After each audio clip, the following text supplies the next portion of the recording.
एक बार जब एक अमेरिकी महिला स्पीकर ने भारत पर तंज कसते हुए कहा कि भारत में एक विशेष पार्टी के नेता औरंगजेब का नाम आगे करके भारत के मुसलमानों पर अत्याचार कर रहे हैं, इस पर उसी मीटिंग में मौजूद एक भारतीय व्यक्ति ने कुछ ऐसा जवाब दिया कि स्पीकर बिल्कुल चुप ही हो गई।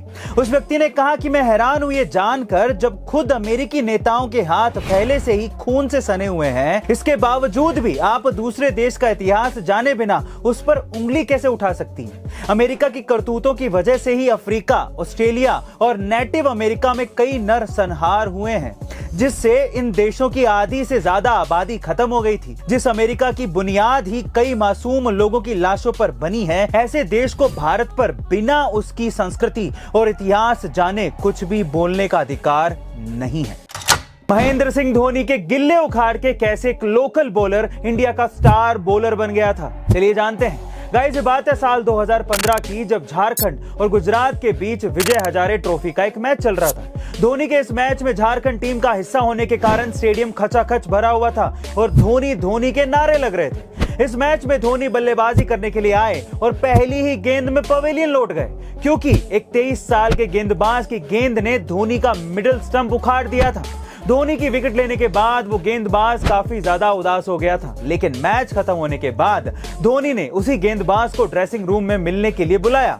जैसे ही वो गेंदबाज धोनी के सामने आया, धोनी ने उसे अपनी साइन की हुई एक गेंद उस गेंदबाज के हाथों में पकड़ा दी और उसके साथ फोटो भी खिंचवाई।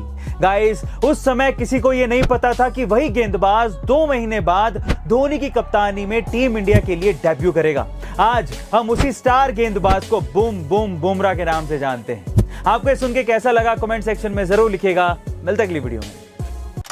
हरियाणा के कृष्ण भक्त के साथ एक ऐसी अद्भुत घटना घटी जिस पर विश्वास करना मुश्किल है। अब ऐसा क्या हुआ था, चलिए जानते हैं। दरअसल फरीदाबाद के त्यागी मार्केट में रहने वाले राहुल स्वामी के सपने में एक दिन भगवान कृष्ण स्वयं आए और बोले कि मैं तुम्हारे पड़ोसी के घर के नीचे जमीन में हूँ, मुझे तुरंत वहां से निकाल लो। लेकिन राहुल को लगा कि बस एक सपना है, इसलिए उसने ध्यान नहीं दिया। लेकिन जब ये सिलसिला 1 साल तक चलता रहा तो एक दिन राहुल ने सपने में ही कृष्ण भगवान से कहा, हे भगवान, मैं पड़ोसी के घर में कैसे खुदाई कर सकता हूँ, आप मेरे घर पे आ जाइए, मैं आपको निकाल लूंगा।